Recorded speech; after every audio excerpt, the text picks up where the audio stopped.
Greetings. Today I'm going to tell you a story of greed, short-sightedness, and technological disruption.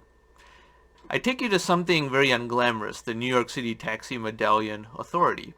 And in 2004, if you wanted to be a taxi driver in New York City, the privilege of being able to do so required you to get a medallion that cost a little over $200,000 a year, pretty expensive. But from there, the city authority that was issuing these taxi medallions kept getting greedier.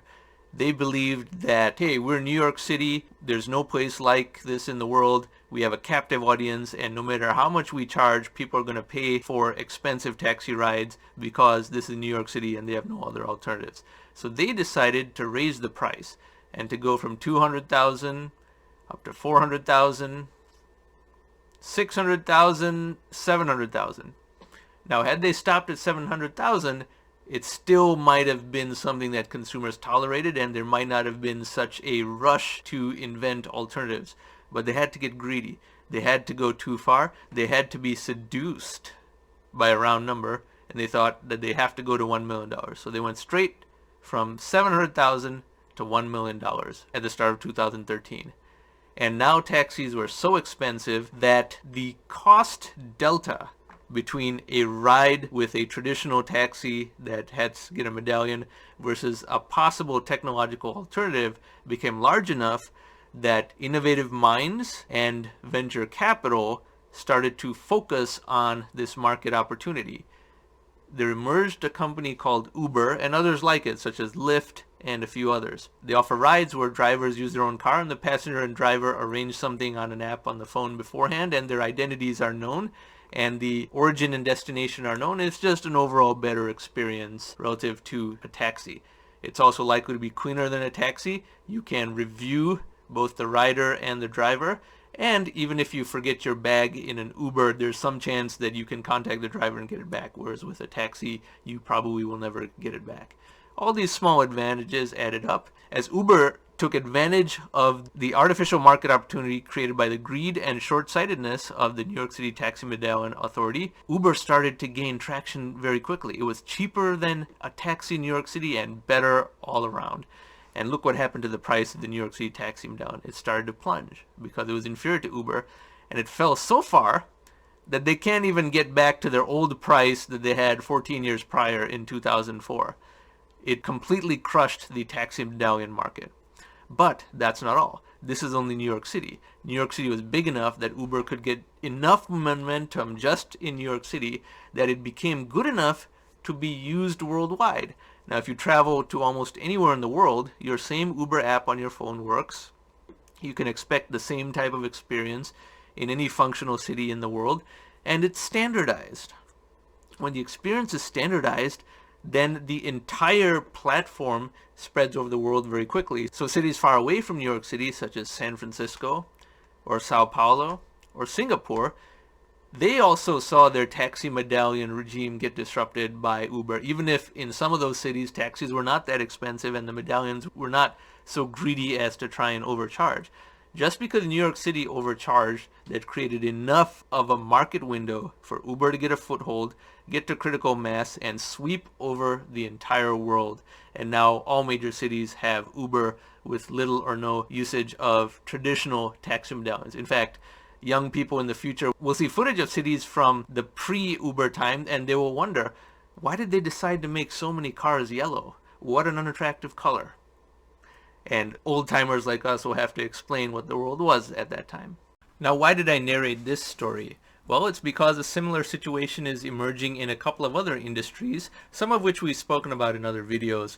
But today we're going to speak about the zoning tax and what the zoning tax might do for residential real estate.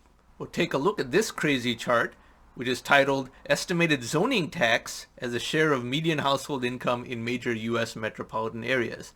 So to explain what that is, some cities have zoning that is so lopsided between housing demand and commercial demand that house prices are extremely decoupled from the incomes of local people, and this is exacerbated by incumbency advantaging laws like in California there's Prop 13, which keeps the property tax of someone from 40 years ago relatively unchanged versus a new buyer. So you have two houses of identical value next to each other, two neighbors, and one of them might be paying $500 a year, and the next door neighbor might be paying $30,000 a year in property tax. So the property tax disparity could really be that much. This situation arises from places that had relatively few people and became wealthy in a short time, such as an industry gaining worldwide significance in a matter of just a few decades, and the city planning not being able to catch up, and all the incumbent homeowners being so greedy that they create an impenetrable fortress that prevents any new construction from going on.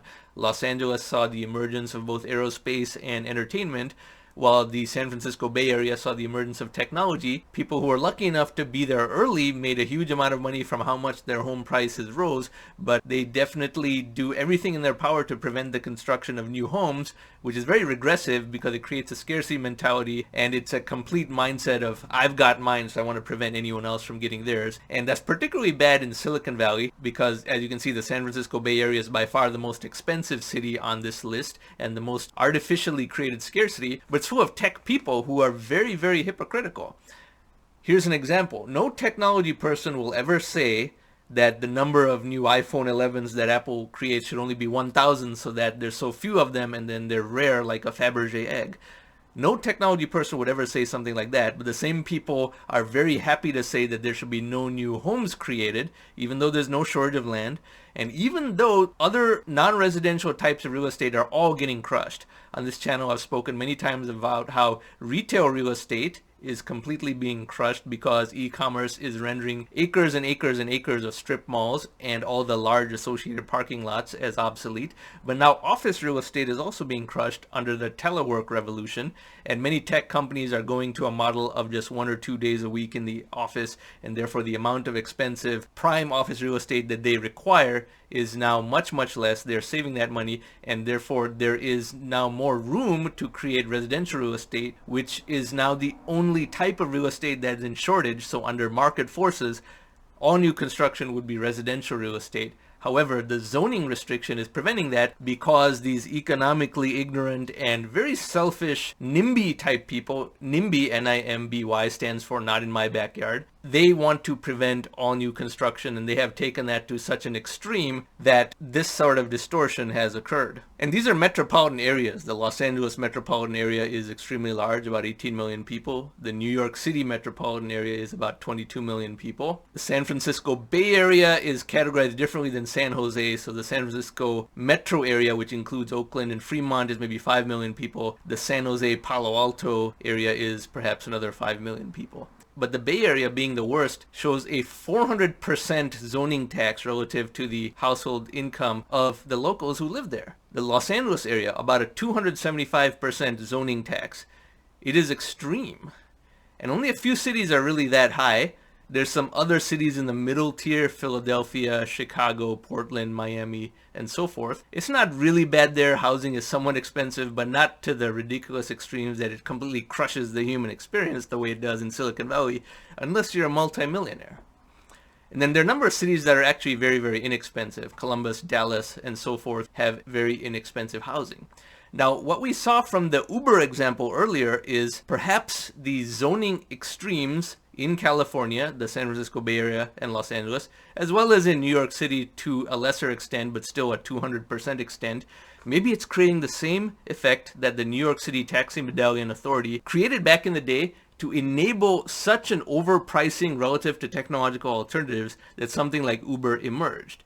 Perhaps an Uber moment is coming very soon for all real estate because 2 or 3 cities have such greedy homeowners and easily bribed city planning officials that they refuse to allow the construction of any new housing. Therefore, a technology like Zoom and other video conferencing technologies, as well as other technologies that assist the remote working and teleworking experience, get so much critical mass and so many people using them that there emerges a Shatterpoint of real estate from these expensive metros that then washes over all expensive cities and reduces many cities to a price more akin to what some of these cheaper cities are. Now, I don't think it'll be that extreme, But the Uber moment, as we saw from taxi medallions, could very well manifest for commercial real estate and therefore residential real estate in these metros. And then it washes over the whole world. It takes just 2 or 3 cities to be so greedy as to create such an artificial inflation of price that a technological alternative comes in, creates something that is so much better that spreads over the world and outcompetes the status quo, even in cities that did not have lopsided zoning. As we saw in the earlier example, the New York City taxi medallion had enough greed that it resulted in the taxi authorities of all sorts of cities all over the world going out of business and giving way to Uber. And the zoning restrictions in the San Francisco Bay Area and Los Angeles are giving rise to the telework revolution and Zoom and other technologies in the pipeline that are going to be much more advanced than Zoom, effectively Zoom on steroids, so to speak, and enable more telework capability and therefore crush overpriced real estate the world over.